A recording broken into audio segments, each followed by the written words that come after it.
Give me blood and I shell give you freedom, तुम मुझे खून दो मैं तुम्हें आजादी दूंगा। ये बहुत ही प्रसिद्ध शब्द है एक बहुत ही फेमस फ्रीडम फाइटर के, जिनका नाम आप कमेंट बॉक्स पे लिख के बताइए।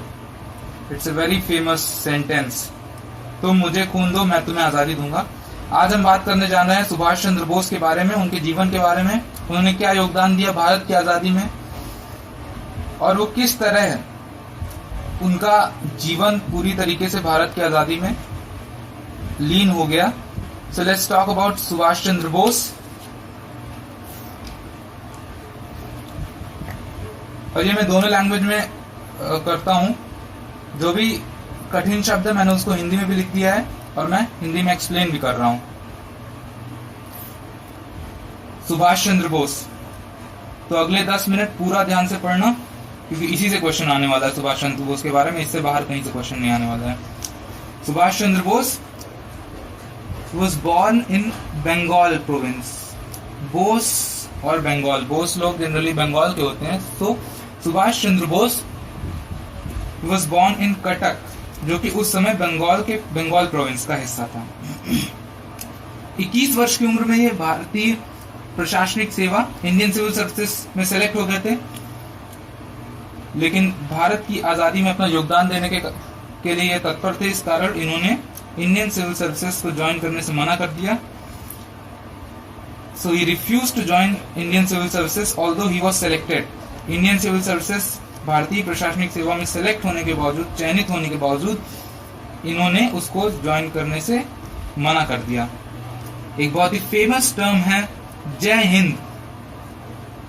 जय हिंद, जो कि आजकल भी हम लोग काफी ज्यादा उपयोग करते हैं। भारत की नेशनलिज्म, अपना नेशनलिज्म दिखाने के लिए हम लोग जय हिंद का उपयोग करते हैं। ये टर्म सुभाष चंद्र बोस ने ही दिया था। इनकी आइडियोलॉजी के बारे में बात करते हैं। जवाहरलाल नेहरू के साथ ही सुभाष चंद्र बोस दो ऐसे नेता थे जो लेफ्ट यानी कि लेफ्ट विचारधारा के थे, और दोनों ने ही कंप्लीट स्वराज, जिस समय डोमिनियन स्टेटस, संवैधानिक सुधार, इन सब की बात हो रही थी, सुभाष चंद्र बोस और जवाहरलाल नेहरू कंप्लीट स्वराज का आइडिया लेके आए थे। भारत पूर्ण रूप से इंडिपेंडेंट हो जाए, ये सुभाष चंद्र बोस की एक इच्छा थी। गांधी जी के अहिंसा के मार्ग से ये उतना ज्यादा प्रभावित नहीं थे। इनका कहना था कि हमें एंड रिजल्ट यानी कि कंप्लीट स्वराज पे ध्यान देना चाहिए, चाहे वो किसी भी मार्ग से आए। और इनका मानना था कि हिंसा का मार्ग, यहाँ पे नॉन वायलेंस लिखा है, इवन बाई वायलेंस होना चाहिए, चाहे हिंसा के मार्ग से भी आए, लेकिन कंप्लीट स्वराज हमें मिलना चाहिए। इसके अलावा ये सोशलिज्म, समाजवाद, इनकी विचारधारा का एक महत्वपूर्ण अंग था। 1938 में ये प्रेसिडेंट बने थे, तो उन्होंने एक नेशनल प्लानिंग कमीशन की भी अपनी का भी आइडिया दिया था कि भारत का जो प्लानिंग होना चाहिए, भारत का जो डेवलपमेंट होना चाहिए, वो प्लान्ड होना चाहिए। तो जो प्लान्ड डेवलपमेंट 1947 के बाद हुआ, उसकी पहली आवाज सुभाष चंद्र बोस ने उठाई थी इंडियन नेशनल कांग्रेस के साथ जब वो जुड़े थे। इनके पॉलिटिकल वर्क के बारे में जानते हैं। 1939 में इन्होंने ऑल इंडिया फॉरवर्ड ब्लॉक की स्थापना की थी। ये एक फैक्शन था, ये एक गुट था, कांग्रेस के अंदर का ही गुट था ये। लेकिन इसको जानने से पहले हम ये जानते हैं कि क्यों उन्होंने ऑल इंडिया फॉरवर्ड ब्लॉक की स्थापना की थी। जवाहरलाल नेहरू कांग्रेस के साथ ही जुड़े थे 1921 से, जब उन्होंने सिविल सर्विसेज को छोड़ा था। 1921 में उन्होंने ज्वाइन किया था। उसके बाद इन्हें all India youth Congress, India की यूथ कांग्रेस जो थी, उसका प्रेसिडेंट बनाया गया था, क्योंकि वो उस समय मात्र 21-22 वर्ष की उम्र के थे। और उस समय ऑल इंडिया यूथ कांग्रेस का प्रेसिडेंट होना इनकी नेतृत्व क्षमता का ही एक फल था। बंगाल स्टेट कांग्रेस के सेक्रेटरी बनाए गए थे और लगातार निरंतर ये काम कर रहे थे इंडियन नेशनल कांग्रेस के लिए, भारत की आजादी में अपना योगदान दे रहे थे। 1938 में ये कांग्रेस, इंडियन नेशनल कांग्रेस के प्रेसिडेंट बने, हरिपुर सेशन, ये बहुत ही इंपॉर्टेंट है। और दूसरी बार 1939 में त्रिपुरी सेशन में ये इंडियन नेशनल कांग्रेस के प्रेसिडेंट बने। तो 2 बार ये इंडियन नेशनल कांग्रेस के प्रेसिडेंट हैं, एक पहली बार हरिपुर सेशन, दूसरी बार त्रिपुरी सेशन। हरिपुर 1938, त्रिपुरी 1939। लेकिन इनका मार्ग और गांधी जी का मार्ग अलग था। इनका मार्ग हिंसा का मार्ग था। ये हिंसा का मार्ग नहीं बोल सकते, लेकिन ये हिंसा के अगेंस्ट भी नहीं थे। इनका मेन फोकस भारत को आजादी दिलाने का था, चाहे वो हिंसा से हो चाहे अहिंसा से।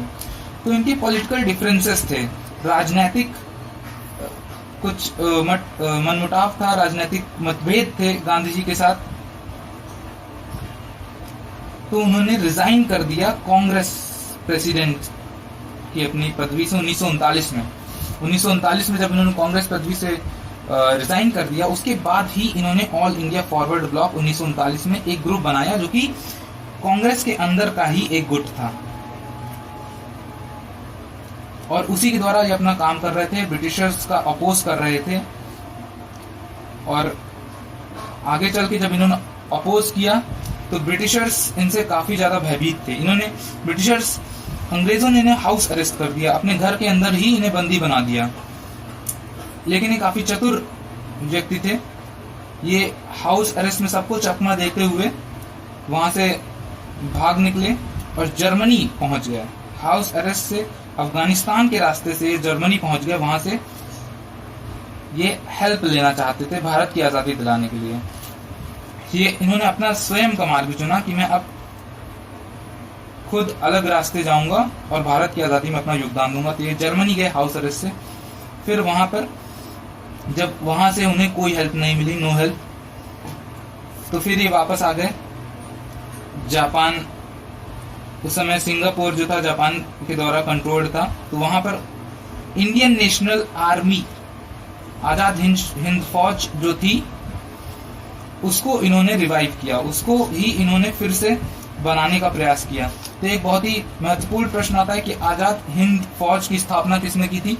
अगर आपने ये वीडियो नहीं ठीक से देखा होगा तो आप बहुत ही आसान से गलती कर सकते हैं कि सुभाष चंद्र बोस ने की थी।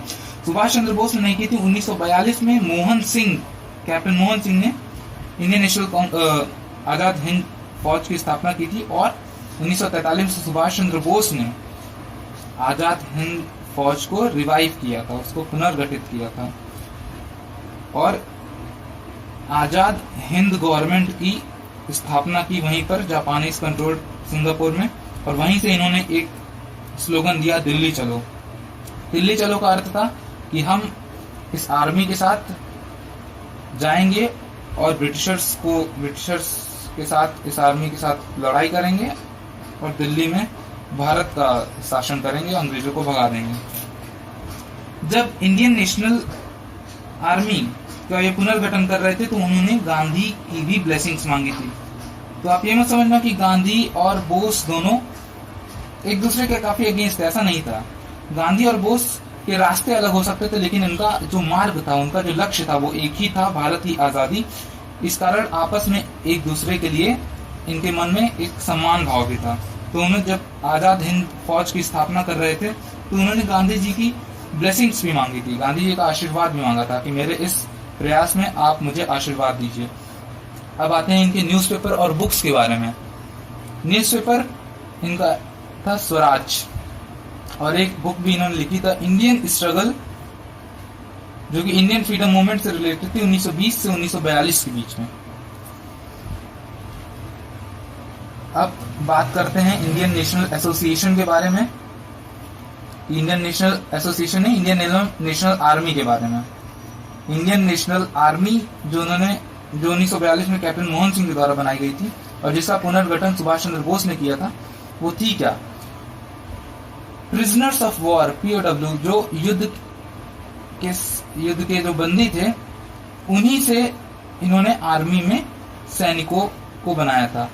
जो युद्ध के बंदी थे, प्रिजनर्स ऑफ वॉर थे, उन्हीं लोगों को सुभाष चंद्र बोस ने इंडियन नेशनल आर्मी के सैनिकों के तौर पे नियुक्त किया था, जो कि जापान में थे। ये एक नॉन कम्युनल यानी कि असांप्रदायिक एक आर्मी थी, एक गठन था जिसमें मुस्लिम्स काफी एक प्रोमिनेंट ऑफिसर्स के तौर पे थे। तो इसका लक्ष्य भारत की आजादी का था। ये एक सेकुलर आर्मी थी। वुमेन रेजिमेंट में था एक, इसमें महिलाओं का गुट था जिसे रानी झांसी रेजिमेंट बोला गया था। तो ये भी एक प्रश्न पूछा जा सकता है कि इंडियन नेशनल आर्मी जो सुभाष चंद्र बोस ने गठन किया था उसकी क्या फीचर्स हैं। तो उसके बारे में आप ये सब लिख सकते हैं कि इसमें वुमेन रेजिमेंट पे था, तो उसमें मुस्लिम्स भी क्वाइट प्रोमिनेंट ऑफिसर्स में थे। ये recruits from prisoners of war था। जापान वर्ल्ड वॉर 2 जब हार गया उसी के बाद इंडियन नेशनल आर्मी भी डिसॉल्व हो गई, और उसी के बाद ही ये खबर आई कि प्लेन क्रैश में सुभाष चंद्र बोस की मृत्यु हो चुकी है। या अभी तक एक प्रश्न है कि क्या उसमें मृत्यु थी या नहीं थी, इसके बारे में अभी तक चर्चाएं होती रहती हैं। सुभाष चंद्र बोस के बारे में प्रश्न पूछा जाता है। पहला प्रश्न ये है कि he became president of Congress in Karachi session 1931। दूसरा प्रश्न ये है, पहला स्टेटमेंट ये है कि ये कांग्रेस के प्रेसिडेंट बने थे कराची सेशन 1931 में। दूसरा स्टेटमेंट ये है कि ये इंडियन नेशनल आर्मी इन्होंने बनाई थी इंडियन नेशनल आर्मी 1942 में। तो विचार करें कौन सा इसमें सही है। अब एक रिवीजन क्वेश्चन है पिछली बार में सरदार पटेल में, और अगर नहीं आता तो तुरंत यहाँ से निकल जाओ और सरदार पटेल वाली प्लेलिस्ट में जाके पहले वो देखो, अदरवाइज यहाँ पे कुछ भी समझ नहीं आने वाला। ये क्वेश्चन तुम्हारे लिए एकदम काला अक्षर भैंस बराबर हो जाएगा। तो विच movement Sardar Patel was associated with, तो कौन सा मूवमेंट सरदार पटेल एसोसिएटेड थे, किस मूवमेंट से? स्वदेशी मूवमेंट, चंपारण, बारडोली सत्याग्रह या खेड़ा सत्याग्रह? विचार करें। तो ये दोनों ही प्रश्न, पहले तो सरदार पटेल वाला देखो प्लेलिस्ट में जाके, ठीक है, और ये वाला आज का वीडियो अगर देख लिया पूरा तुरंत हो जाएगा ये सवाल। तो इन दोनों ही क्वेश्चन को कमेंट बॉक्स में लिखो और तुरंत लिखो, बिना सोचे समझे, ज्यादा संकोच मत करो लिखने में, ठीक है। सो let's talk about the revision question जो पिछली बार था। पिछली बार का सवाल था मौलाना आजाद। अब मौलाना आजाद नहीं देखा है तो पहले मौलाना आजाद देखो, ठीक है। यहाँ क्वेश्चन ऐसे देख लोगे फिर रट लो, कोई मतलब नहीं है। पहले मौलाना आजाद का पूरा वीडियो देखो, उसके बाद ही ये क्वेश्चन करना। तो मैं इसको बता देता हूँ पिछली बार का। His newspaper Al Hilal was English weekly, ये क्या है, ये गलत है। It was not English weekly, ये उर्दू वीकली था। तो पहला तो गलत हो गया। He became youngest president of Indian national Congress, बिल्कुल सही। 35 वर्ष की उम्र में 1923 में ये यंगेस्ट प्रेसिडेंट बन गए थे इंडियन नेशनल कांग्रेस का। तो क्या सही हुआ इसमें? पहला तो गलत हो गया, दूसरा सही हुआ। सो 2 ओनली। अब रिवीजन क्वेश्चन फिर से सरदार पटेल में ही है, पिछली बार का रिवीजन क्वेश्चन। सरदार पटेल के बारे में पूरी तरीके से जान लो। He was the founder of modern all India services, सही। His birth anniversary celebrated as Rashtriya Ekta Diwas, national unity day. इनकी बर्थ एनिवर्सरी, इनका जो जन्म दिवस है उसे राष्ट्रीय एकता दिवस के तौर पर मनाया जाता है, सही है। तो दोनों ही सही हैं। So both 1 and 2। और पूरा वीडियो अगर देख लिया है तो तुरंत जाके सब्सक्राइब बटन दबा दो, उसमें कोई संकोच मत करना, और शेयर कर दो वीडियो को। बिल्कुल शेयर करने में कोई संकोच मत करना, क्योंकि शेयर करोगे तो आगे ये सब बढ़िया वीडियो आता रहेगा। 10 मिनट में पूरा एकदम एग्जाम सॉल्व हो जाएगा। So thank you.